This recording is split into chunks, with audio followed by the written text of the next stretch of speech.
Republican Tudor Dixon, Democratic Governor Gretchen Whitmer sparring over police funding during the Michigan gubernatorial debate Thursday. As that debate continues in campaigns across the country, Chief Justice correspondent Pierre Thomas reports on the reality behind police department budgets, an ABC News investigation conducted with our own stations. With less than 25 days left until the midterm elections, the rhetoric in some of the high-profile races is ramping up. Streets are exploding with drugs and violence, while liberals like Tim Ryan attack and defund our police. Defunding the police is way off the mark.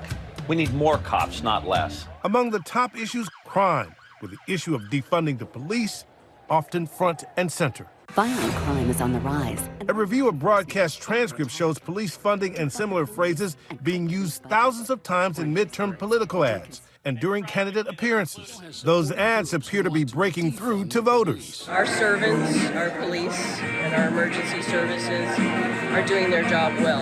They have not been defunded. Crime is completely out of control all over this country. Some conservatives are suggesting rising crime rates are the result of cutting police budgets. But our ABC-owned television stations analyzed budgets for more than 100 police agencies and found defunding never happened in most cities. I think that defunding the police has been, at least the terminology has been so shocking to so many people because I don't think that they necessarily understand the nuances of it.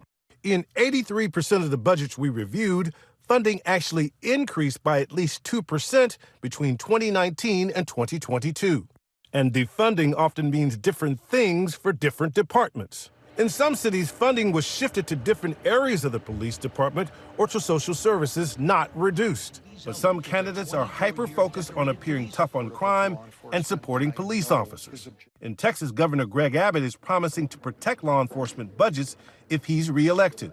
I support our law enforcement by ensuring that they are fully funded. When we looked at the numbers across Texas, we found all but one of the departments saw budget increases over the last few years. Our budget is frozen, our hiring is frozen. Disputes over police budgets are also making headlines in local races. Los Angeles County Sheriff Alex Villanueva is running for re-election.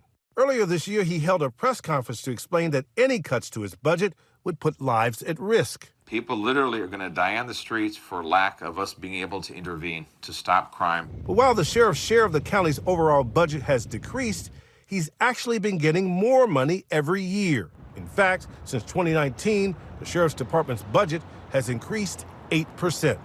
Good morning, everyone. When our LA station KABC challenged the sheriff, he said it's still a direct defunding because the budget is not keeping up with costs. It's not politically popular to invest in public safety. County officials were blunt, saying the sheriff needs to be smarter about managing his department's $3.6 billion budget.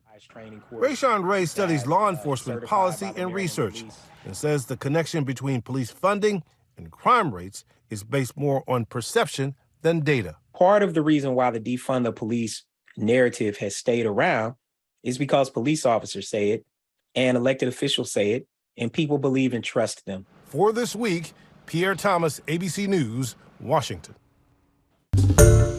Hi, everyone. George Stephanopoulos here. Thanks for checking out the ABC News YouTube channel. If you'd like to get more videos, show highlights, and watch live event coverage, click on the right over here to subscribe to our channel. And don't forget to download the ABC News app for breaking news alerts. Thanks for watching.